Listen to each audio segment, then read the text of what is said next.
നമ്മളോട് സ്നേഹത്തോടെയാണോ പറയുന്നത്? സ്നേഹത്തോടെ ആണെങ്കിൽ ചിരിക്കാനൊക്കെ ചെറിയൊരു പാടുള്ള മനുഷ്യനാണ്. അപ്പൊ ഇങ്ങനെ ഭയങ്കര ദേഷ്യം, ഇങ്ങനെ എപ്പോഴും ദേഷ്യത്തോടെ നമ്മളോട് കാര്യങ്ങൾ കമ്മ്യൂണിക്കേറ്റ് ചെയ്യുന്ന ആളാണ്. അതുകൊണ്ട് തന്നെ ആ പറയുന്ന കാര്യങ്ങളൊന്നും എനിക്ക് ഒരിക്കലും കണക്ട് ആയിട്ടില്ല. അപ്പൊ എന്തിനും പറഞ്ഞു തരുമ്പോഴും നമ്മള് ഒരു പുച്ഛിക്കാനുള്ള ഒരു ടെൻഡൻസി എപ്പോഴും ഉണ്ടായിരുന്നു. എപ്പോഴും അപ്പയ്ക്ക് അത് ആ ഒരു കാര്യം അപ്പൊ ഒട്ടും ഫ്രണ്ട്ലി ആയിട്ടല്ല അത് പറയുന്നേ. എന്റെ ടോൺ ഇങ്ങനെയാണ്. അതെ അത് പക്ഷെ അപ്പൊ ഇത് ഭയങ്കര ദേഷ്യപ്പെട്ടു, നിങ്ങളോടൊന്നും പറഞ്ഞിട്ട് കാര്യമില്ല, ആ രീതിയിലാണ് സംസാരിക്കുന്നത്. അപ്പം പക്ഷെ ഉമ്മ പറയുമ്പോ ഭയങ്കര ഫ്രണ്ട്ലി ആയിട്ട് നമ്മളോടൊപ്പം ഒരാള് അങ്ങനെയാ പറയുന്നത്. പക്ഷെ ഞാൻ ഇപ്പം ഭയങ്കരമായിട്ട് റിയലൈസ് ചെയ്തു അപ്പൊ പണ്ട് പറഞ്ഞു തന്നിരുന്ന കാര്യങ്ങൾ ഭയങ്കര റെലവെന്റ് ആയിരുന്നു എന്ന്. പക്ഷെ അന്നൊന്നും എനിക്കത് അനുസരിക്കാനോ അത് ഫോളോ ചെയ്യാനോ പറ്റിയിട്ടില്ല. പക്ഷെ ഇപ്പം പാപ്പ പണ്ട് പറഞ്ഞിരുന്ന കാര്യങ്ങൾ ആലോചിക്കുമ്പോൾ ശരിയാ, അങ്ങനെയൊക്കെ ജീവിച്ചിരുന്നേ കൊള്ളായിരുന്നു, അങ്ങനെയൊക്കെ നമ്മള് അങ്ങനെ ഇപ്പൊ ഇൻഡസ്ട്രിയിലേക്ക് വരുന്ന സമയത്ത് അങ്ങനെയൊക്കെ പെരുമാറിയിരുന്നെങ്കിൽ, അങ്ങനെയൊക്കെ ഓരോ കാര്യങ്ങൾ ഫോളോ ചെയ്ത് നന്നായിരുന്നു ഞാനിപ്പോ മനസ്സിലാക്കുന്നത്. പക്ഷെ അന്നത് വാപ്പയുടെ മോഡ എല്ലാം കൂടെ എടുത്ത് പറയുമ്പോ അത് നമ്മൾ ചെയ്യത്തില്ല, നമ്മൾ ഒരിക്കലും ചെയ്യത്തില്ല എന്നുള്ളൊരു മൈൻഡില്. അത് എനിക്ക് വാപ്പയോട് എനിക്ക് എപ്പോഴും പറയുന്നത്, വാപ്പ കുറച്ച് ഫ്രണ്ട്ലി ആയിട്ട് പെരുമാറിയിരുന്നെങ്കിൽ ചിലപ്പോ പറഞ്ഞിട്ടുണ്ട്. അങ്ങനെ ഇല്ല, അങ്ങനെ പറഞ്ഞിട്ടില്ല, ഞാനിപ്പോ വീഡിയോയിലാണ് പറയുന്നത്. കുറച്ചുകൂടെ ഒന്ന് ഫ്രണ്ട്ലി ആയിട്ട് പെരുമാറിയിരുന്നെങ്കിൽ ഞാൻ എപ്പോഴും ആഗ്രഹിക്കുന്നു. ഇപ്പൊ അച്ഛന്മാരൊക്കെ ഒരു പറയുന്ന കാര്യങ്ങളൊക്കെ ശരിയാ, പക്ഷെ ഇവര് ഭയങ്കര ഹാഷായിട്ട് നമ്മളോട് പറഞ്ഞിട്ടുള്ളൂ. ഇവർക്ക് എന്തോ അതായത് സോഫ്റ്റ് ആയിട്ട് പറയുന്നത് ഇവരുടെ ഒരു നേച്ചർ അല്ല രീതിയിൽ. അത് എല്ലാ അച്ഛന്മാരും അങ്ങനെ, എനിക്കും എന്റെ ഫ്രണ്ട്സിന്റെ ഒക്കെ അച്ഛന്മാരും അങ്ങനെയാണ്. എല്ലാവരും ഭയങ്കര മൊടയാ. അപ്പൊ നമുക്ക് അവരെ അനുസരിക്കാൻ തോന്നത്തില്ല, പക്ഷെ അവരിത് മനസ്സിലാക്കത്തുമില്ല. അപ്പൊ എനിക്ക് അപ്പൊ പണ്ട് കുറച്ചുകൂടെ ഫ്രണ്ട്ലി ആയിട്ട് പറഞ്ഞിരുന്നെങ്കിൽ ഞാൻ ചിലപ്പോ അനുസരിച്ചത്. എനിക്ക് ചിലപ്പോ ഇത് പറഞ്ഞാലും അപ്പൊ അമ്മയിച്ചരത്തില്ല. ഫ്രണ്ട്ലി ആയിട്ട് എന്തെങ്കിലും പറഞ്ഞിട്ടുണ്ടോ? ഇല്ല, ഫ്രണ്ട്ലി ആയിട്ട് പറഞ്ഞ സംഭവങ്ങളൊക്കെ കുറവാ. അപ്പൊ രണ്ടുപേരും എന്ത് തൊട്ടിത്തരം കാണിച്ചാലും ഉമ്മടുത്തായിരിക്കുമല്ലോ പോയി പറയണേ. ഉമ്മടുത്ത് പറയാനുള്ള സ്പേസ് ഉണ്ട്. അപ്പ അടുത്ത് പറഞ്ഞു കഴിഞ്ഞാ അപ്പ വഴക്ക് പറയും എന്നുള്ളൊരു പേടി കൊണ്ട് പറയത്തില്ല. കൂടുതൽ ഫ്രണ്ട്ലി ഉമ്മടുത്തായിരുന്നു. ഇപ്പൊ നമ്മള് നേരത്തെ പേരിന്റെ കാര്യം പറഞ്ഞോണ്ട് ചോദിക്കാം, ചേച്ചിക്ക് ബോയ് ഫ്രണ്ട് ഉണ്ടെന്ന് ചേച്ചി എല്ലാ ഇന്റർവ്യൂലും പറയുന്നുണ്ട്. അപ്പൊ എന്നാണ് കല്യാണ പ്ലാൻ ഒക്കെ ഉണ്ടോ, അതോ നമ്മുടെ ലക്ഷ്മി ചേച്ചി ഇങ്ങനെ നിക്കുന്നുണ്ട് അത് കഴിയാതെ നമുക്ക് പറ്റില്ല എന്നുള്ള ഇതാണോ? അല്ല അല്ല, കല്യാണമൊക്കെ പതുക്കെയുള്ളൂ. അത് സെറ്റ് ആവട്ടെ. ഞാൻ കെട്ടിട്ട് നീ കെട്ടിയാ മതി. അങ്ങനെയൊന്നുമില്ല കേട്ടോ, യൂത്തായി പോയാ കെട്ടുമെന്ന് തോന്നുന്നു, എനിക്ക് തോന്നുന്നു. അതിന് മുമ്പ് എനിക്ക് കെട്ടണമെന്നുണ്ട്. പക്ഷെ ഞങ്ങൾക്ക് അങ്ങനെയൊന്നുമില്ല, ആദ്യമില്ല, ആരാദ്യം പറ്റുന്നോ അവര് കിട്ടും. എനിക്ക് ഉടനെ തന്നെ കെട്ടണമെന്നൊക്കെയാണ്. പക്ഷെ സമയാവട്ടെ. പുള്ളി എന്റെ പാട്ടെന്ന് താല്പര്യം ഉടനെ കെട്ടാൻ താല്പര്യമില്ല. ആ സമയാവട്ടെ. ഭയങ്കര സപ്പോർട്ടാണ് എല്ലാ കാര്യത്തിലൊക്കെ. ലൈക്ക് ചേച്ചി ആഗ്രഹിക്കും, നമുക്കൊരു പാർട്ട്ണർ തന്നെ നമുക്ക് എല്ലാവർക്കും ഒരു ആഗ്രഹം ഉണ്ടാവല്ലോ, ആ രീതിയിലുള്ള ഒരാൾ. സപ്പോർട്ടില്ലാത്ത പാർട്ട്ണറെ ഞാൻ പ്രേമിക്കാൻ തന്നെ പോകത്തില്ലല്ലോ. അപ്പൊ അത് തന്നെ പ്രസക്തി ഇല്ല. അതാണ് നമ്മള് പ്രേമെന്ന് വെച്ചാൽ ഒരാളെ സഹിക്കലല്ലോ. അപ്പം സപ്പോർട്ട് ചെയ്തില്ലേ അവിടെ നിന്നു, ബന്ധം നിന്നു, തീർന്നു. സപ്പോർട്ട് ചെയ്യാറുണ്ടോ എന്ന് ചോദിക്കേണ്ട ആവശ്യമില്ല.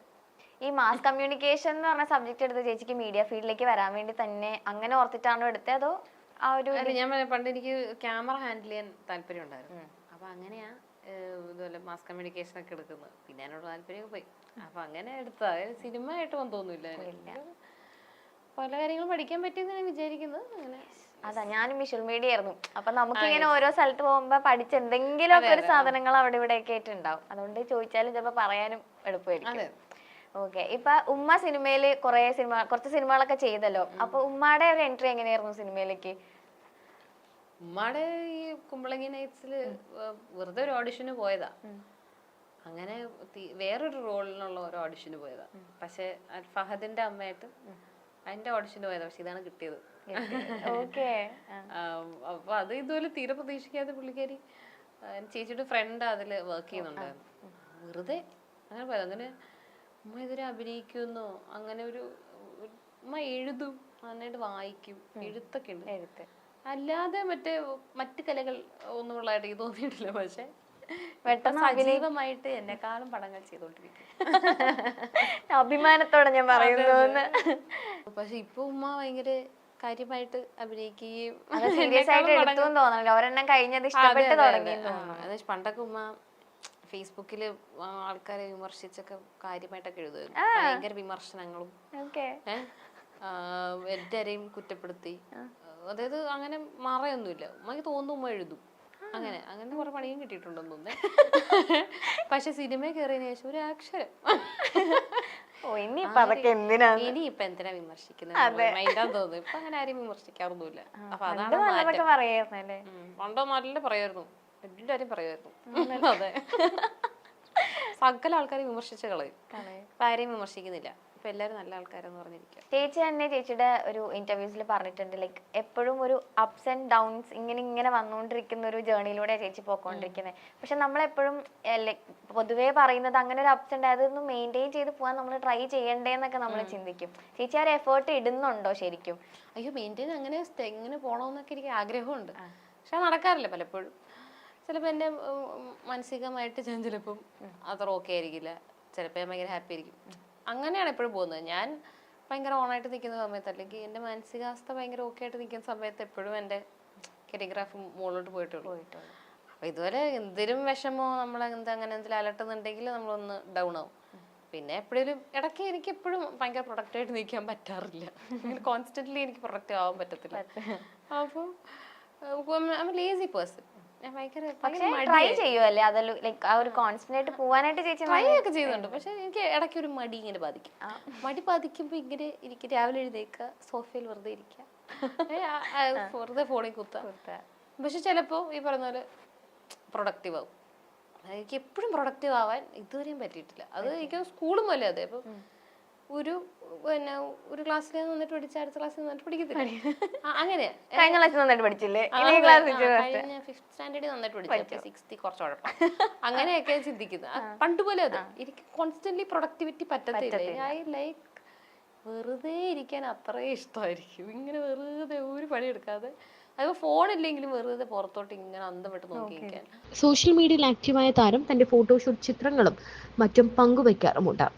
ഒരു സിനിമാ കുടുംബത്തിൽ നിന്നാണ് അനാർക്കലി വരുന്നത് എന്ന് വേണമെങ്കിൽ പറയാം. കാരണം അനാർക്കലിയുടെ സഹോദരി ലക്ഷ്മി മരക്കാർ അഭിനേതാവാണ്.